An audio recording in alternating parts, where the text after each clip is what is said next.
بسم الله الرحمن الرحيم. عن أبي ذر رضي الله عنه قال قال النبي صلى الله عليه وسلم عن ربه عز وجل فقال تعالى يا عبادي إني حرمت الظلم على نفسي فلا تظالموا بينكم يا عبادي كلكم جائع إلا من أطعمته فأطعموني رواہ مسلم فی کتاب البر والصلہ. آج کی اس درس میں جس حدیث کا میں نے انتخاب کیا وہ صحیح مسلم کی روایت ہے، اور اس حدیث پاک میں دراصل اللہ تبارک و تعالی بیان فرماتا ہے، گویا کہ یہ حدیث قدسی ہے. حدیث قدسی کا مطلب یہ ہوتا ہے کہ اللہ کے نبی اکرم صلی اللہ علیہ وسلم اللہ کا نام لے کر کہے کہ اللہ یوں فرماتا ہے تو وہ حدیث قدسی میں آتا ہے.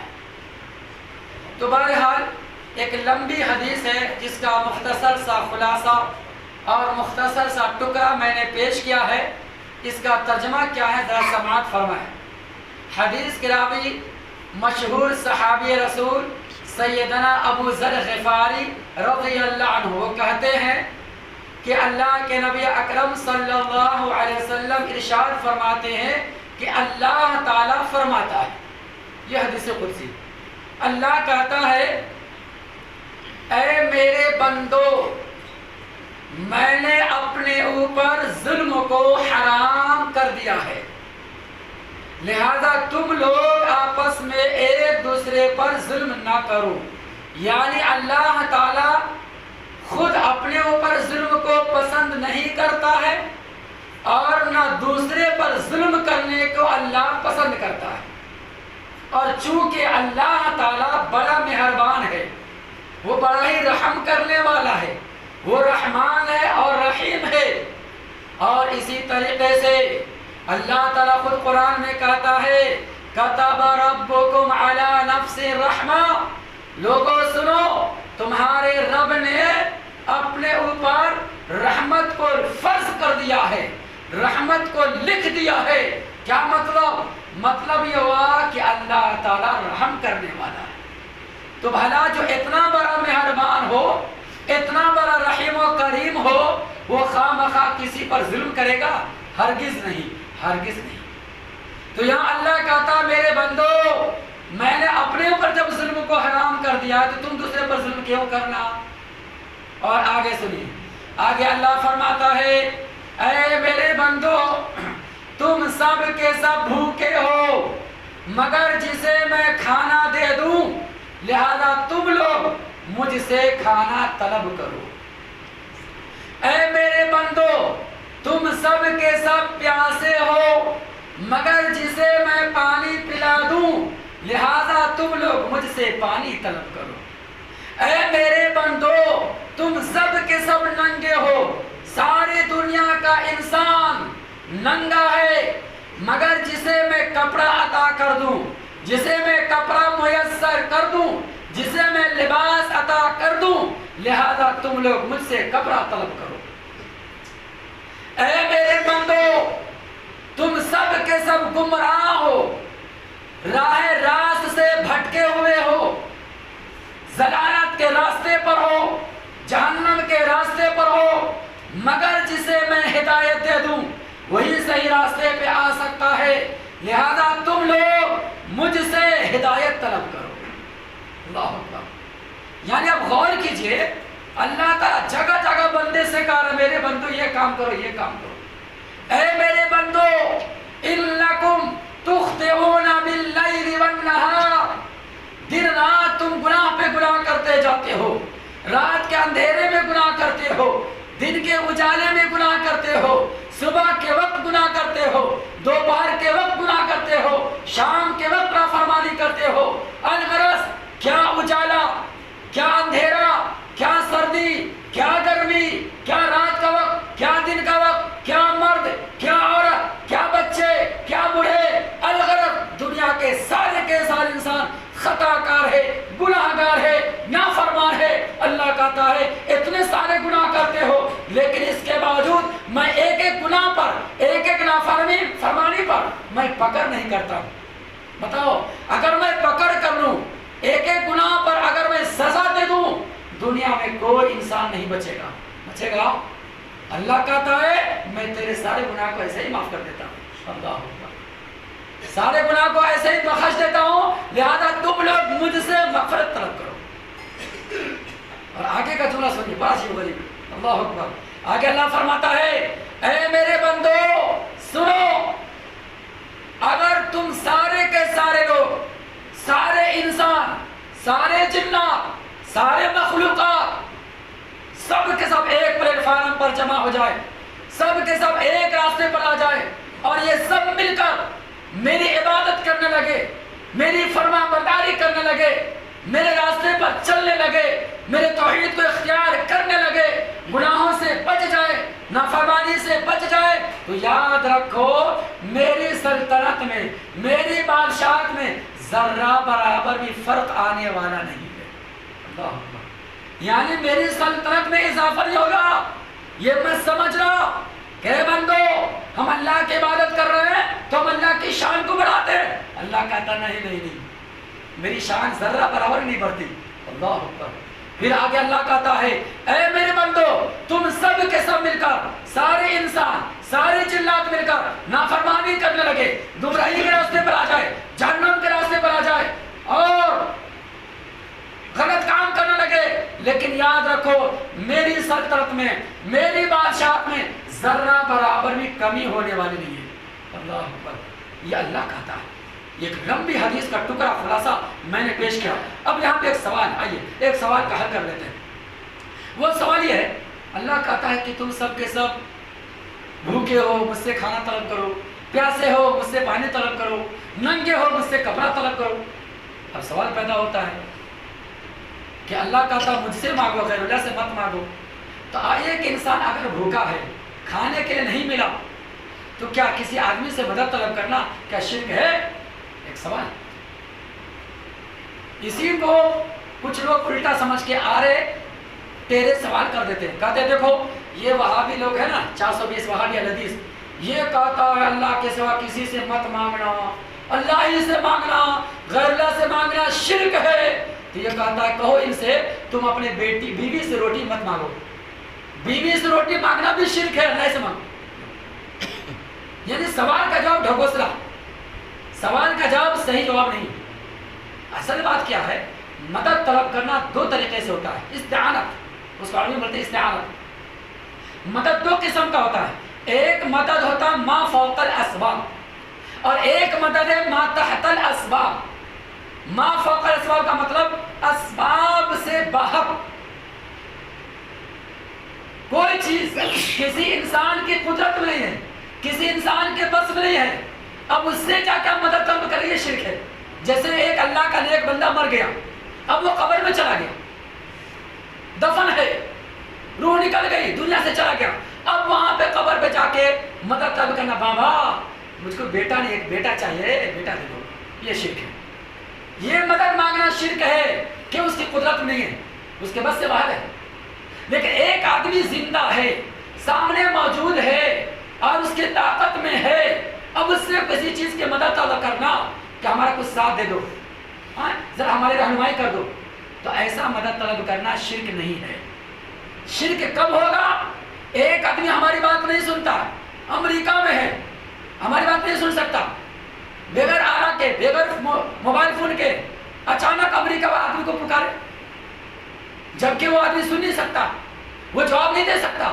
یہ اسی طریقے سے ایک آدمی مر گیا مردہ ہے وہ ہماری بات نہیں سن سکتا ہماری بات کا جواب نہیں دے سکتا کچھ نہیں اس سے مدد طلب کرنا یہ شرک ہے. لیکن اللہ تعالیٰ دنیا اسباب کے تحت جوڑا اسباب یہ سبب سے ہے لہذا جو چیز اسباب کے تحت ہے اس کے ذریعے سے مدد لینا ایک دوسرے کا سپورٹ کرنا یہ بالکل جائز ہے غلط نہیں ہے یہ شرک نہیں. اس کو آدمی نہیں سمجھ سکا. اسی کے بارے میں اللہ قرآن میں کہا وَتَعَاوَنُوا عَلَى الْبِرِّ وَالتَّقْوَىٰ وَلَا تَعَاوَنُوا عَلَى الْإِثْمِ وَالْعُدْوَانِ کہ لوگوں نیکی بھلائی پر تم ایک دوسرے کی مدد کرو. تو دنیا اسباب ہے لہذا ایک دوسرے سپورٹ کرنا مدد کرنا دنیوی اعتبار سے بالکل جائز ہے. ما فوق الاسباب مدد طلب کرنا یہ بڑی حرام ہے، یہ جائز نہیں ہے۔ یہ اس حدیث کا خلاصہ میں نے پیش کیا۔ اللہ سے دعا کر اللہ تعالیٰ ہم تمام مسلمانوں کو دین کی صحیح سمجھ اور نیک عمل کی توفیق عطا فرمائے، آمین رب العالمین۔ بسم اللہ الرحمن الرحیم۔ عن ابی ذر رضی اللہ عنہ قال قال النبي صلى الله عليه وسلم عن ربه عز وجل فقال تعالى يا عبادي إني حرمت الظلم على نفسي فلا تظالموا بينكم يا عبادي كلكم جائع إلا من أطعمته فأطعموني رواہ مسلم فی کتاب البر والصلہ۔ آج کی اس درس میں جس حدیث کا میں نے انتخاب کیا وہ صحیح مسلم کی روایت ہے، اور اس حدیث پاک میں دراصل اللہ تبارک و تعالی بیان فرماتا ہے، گویا کہ یہ حدیث قدسی ہے۔ حدیث قدسی کا مطلب یہ ہوتا ہے کہ اللہ کے نبی اکرم صلی اللہ علیہ وسلم اللہ کا نام لے کر کہے کہ اللہ یوں فرماتا ہے، تو حدیث قدسی میں آتا ہے۔ تو بہرحال ایک لمبی حدیث ہے جس کا مختصر سا خلاصہ اور مختصر سا ٹکڑا میں نے پیش کیا ہے۔ اس کا ترجمہ کیا ہے ذرا سماعت فرمائیں۔ حدیث کے راوی مشہور صحابی رسول سیدنا ابو ذر غفاری رضی اللہ عنہ وہ کہتے ہیں کہ اللہ کے نبی اکرم صلی اللہ علیہ وسلم ارشاد فرماتے ہیں کہ اللہ تعالیٰ فرماتا ہے، یہ حدیث قدسی۔ اللہ کہتا ہے اے میرے بندو، میں نے اپنے اوپر ظلم کو حرام کر دیا ہے، لہذا تم لوگ آپس میں ایک دوسرے پر ظلم نہ کرو۔ یعنی اللہ تعالیٰ خود اپنے اوپر ظلم کو پسند نہیں کرتا ہے اور نہ دوسرے پر ظلم کرنے کو اللہ پسند کرتا ہے، اور چونکہ اللہ تعالیٰ بڑا مہربان ہے، وہ بڑا ہی رحم کرنے والا ہے، وہ رحمان ہے اور رحیم ہے، اور اسی طریقے سے اللہ تعالیٰ خود قرآن میں کہتا ہے کتب ربکم علی نفس الرحمہ، لوگوں سنو تمہارے رب نے اپنے اوپر رحمت کو فرض کر دیا ہے، رحمت کو لکھ دیا ہے۔ کیا مطلب؟ مطلب یہ ہوا کہ اللہ تعالیٰ رحم کرنے والا ہے۔ تو بھلا جو اتنا بڑا مہربان ہو، اتنا بڑا رحیم و کریم ہو، وہ خواہ مخواہ کسی پر ظلم کرے گا؟ ہرگز نہیں، ہرگز نہیں۔ تو یہاں اللہ کہتا میرے بندو، میں نے اپنے اوپر جب ظلم کو حرام کر دیا تو تم دوسرے پر ظلم کیوں کرنا؟ اور آگے سنیے، آگے اللہ فرماتا ہے اے میرے بندو، تم سب کے سب بھوکے ہو مگر جسے میں کھانا دے دوں، لہذا تم لوگ مجھ سے کھانا طلب کرو۔ اے میرے بندو، تم سب کے سب پیاسے ہو مگر جسے میں پانی پلا دوں، لہذا تم لوگ مجھ سے پانی طلب کرو۔ اے میرے بندو، تم سب کے سب ننگے ہو، ساری دنیا کا انسان ننگا ہے مگر جسے میں کپڑا عطا کر دوں، جسے میں کپڑا میسر کر دوں، جسے میں لباس عطا کر دوں، لہذا تم لوگ مجھ سے کپڑا طلب کرو۔ اے میرے بندو، تم سب کے سب گمراہ ہو، راہ راست سے بھٹکے ہوئے ہو، ضلالت کے راستے پر ہو، جہنم کے راستے پر ہو، مگر جسے میں ہدایت دے دوں وہی صحیح راستے پہ آ سکتا ہے، لہذا تم لوگ مجھ سے ہدایت طلب کرو۔ اللہ اکبر۔ یعنی اب غور کیجئے، اللہ تعالیٰ جگہ جگہ بندے سے کہا میرے بندو یہ کام کرو، یہ کام کرو۔ اے میرے بندو، انکم تخطئون باللیل والنہار، دن رات تم گناہ پہ گناہ کرتے جاتے ہو، رات کے اندھیرے میں گناہ کرتے ہو، دن کے اجالے میں گناہ کرتے ہو، صبح کے وقت گناہ کرتے ہو، دوپہر کے وقت گناہ کرتے ہو، شام کے وقت نافرمانی کرتے ہو۔ الغرض کیا اجالا، کیا اندھیرا، کیا سردی،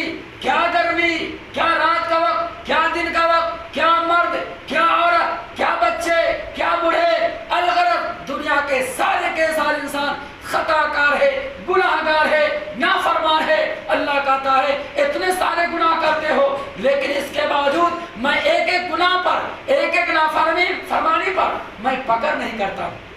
بتاؤ اگر میں پکڑ کر لوں، ایک ایک گناہ پر اگر میں سزا دے دوں، دنیا میں کوئی انسان نہیں بچے گا. اللہ کہتا ہے میں تیرے سارے گناہ کو ایسے ہی معاف کر دیتا ہوں. اللہ اکبر. سارے گناہ کو ایسے ہی بخش دیتا ہوں، لہذا تم لوگ مجھ سے مغفرت طلب کرو. اور آگے کا جملہ سنیے، بڑا غریب. اللہ اکبر. آگے اللہ فرماتا ہے اے میرے بندو سنو، اگر تم سارے کے سارے لوگ، سارے انسان، سارے جنات، سارے مخلوقات سب کے سب ایک پلیٹ فارم پر جمع ہو جائے، سب کے سب ایک راستے پر آ جائے اور یہ سب مل کر میری عبادت کرنے لگے، میری فرما برداری کرنے لگے، میرے راستے پر چلنے لگے، میرے توحید کو اختیار کرنے لگے، گناہوں سے بچ جائے، نافرمانی سے بچ جائے، تو یاد رکھو میری سلطنت میں، میری بادشاہت میں ذرہ برابر بھی فرق آنے والا نہیں ہے. اللہ اکبر. یعنی میری سلطنت میں اضافہ نہیں ہوگا. یہ میں سمجھ رہا کہ بندو ہم اللہ کی عبادت کر رہے ہیں تو ہم اللہ کی شان کو بڑھاتے ہیں. اللہ کہتا نہیں، میری شان ذرہ برابر نہیں بڑھتی. اللہ اکبر. پھر آگے اللہ کہتا ہے اے میرے بندو تم سب کے سب مل کر، سارے انسان، سارے جنات مل کر نافرمانی کرنے لگے، گمراہی کے راستے پر آ جائے، جہنم کے راستے پر آ جائے اور غلط کام کرنے لگے، لیکن یاد رکھو میری سلطنت میں، میری بادشاہت میں ذرہ برابر بھی کمی ہونے والی نہیں ہے. اللہ اکبر. یہ اللہ کہتا ہے. ایک لمبی حدیث کا ٹکڑا خلاصہ میں نے پیش کیا. اب یہاں پہ ایک سوال، آئیے ایک سوال کا حل کر لیتے ہیں. وہ سوال یہ ہے، اللہ کہتا ہے کہ تم سب کے سب بھوکے ہو مجھ سے کھانا طلب کرو، پیاسے ہو مجھ سے پانی طلب کرو، ننگے ہو مجھ سے کپڑا طلب کرو. اب سوال پیدا ہوتا ہے کہ اللہ کہتا مجھ سے مانگو، غیر اللہ سے مت مانگو. تو ایک انسان اگر بھوکا ہے، کھانے کے لیے نہیں ملا، تو کیا کسی آدمی سے مدد طلب کرنا کیا شرک ہے؟ ایک سوال. اسی کو کچھ لوگ الٹا سمجھ کے آ رہے تیرے سوال کر دیتے ہیں. کہتے دیکھو یہ وہابی لوگ ہیں نا، 420 وہابی الحدیث، یہ کہتا ہے اللہ کے سوا کسی سے مت مانگنا، اللہ ہی سے مانگنا، غیر اللہ سے مانگنا شرک ہے. تو یہ کہتا ہے کہو ان سے تم اپنے بیوی سے روٹی مت مانگو. بیوی سے روٹی مانگنا بھی شرک ہے، اللہ سے مانگو. یعنی سوال کا جواب ڈھکوسلا، سوال کا جواب صحیح جواب نہیں. اصل بات کیا ہے؟ مدد طلب کرنا دو طریقے سے ہوتا ہے. استعانت، اس کو عربی میں بولتے ہیں استعانت. مدد دو قسم کا ہوتا ہے. ایک مدد ہوتا ہے ما فوق الاسباب، اور ایک مدد ہے ما تحت الاسباب. ما فوق الاسباب کا مطلب اسباب سے باہر کوئی چیز کسی انسان کی قدرت میں نہیں ہے، کسی انسان کے بس میں نہیں ہے، اب اس سے جا کے ہم مدد طلب کریں، یہ شرک ہے. جیسے ایک اللہ کا نیک بندہ مر گیا، اب وہ قبر میں چلا گیا، دفن ہے، روح نکل گئی، دنیا سے چلا گیا، اب وہاں پہ قبر پہ جا کے مدد طلب کرنا، بابا مجھ کو بیٹا نہیں، ایک بیٹا چاہیے، بیٹا دے دو، یہ شرک ہے. یہ مدد مانگنا شرک ہے کہ اس کی قدرت نہیں ہے، اس کے بس سے باہر ہے. لیکن ایک آدمی زندہ ہے، سامنے موجود ہے اور اس کی طاقت میں ہے، اب اس سے کسی چیز کی مدد طلب کرنا کہ ہمارا کچھ ساتھ دے دو، ذرا ہماری رہنمائی کر دو، تو ایسا مدد طلب کرنا شرک نہیں ہے. شرک کب ہوگا؟ ایک آدمی ہماری بات نہیں سنتا، امریکہ میں ہے، ہماری بات نہیں سن سکتا، بغیر آرا کے، بغیر موبائل فون کے اچانک امریکہ والے آدمی کو پکارے، جبکہ وہ آدمی سن نہیں سکتا، وہ جواب نہیں دے سکتا. یہ اسی طریقے سے ایک آدمی مر گیا، مردہ ہے، وہ ہماری بات نہیں سن سکتا، ہماری بات کا جواب نہیں دے سکتا، کچھ نہیں، اس سے مدد طلب کرنا یہ شرک ہے.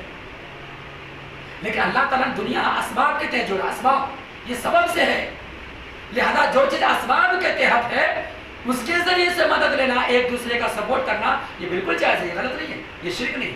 اس کو آدمی نہیں سمجھ سکا.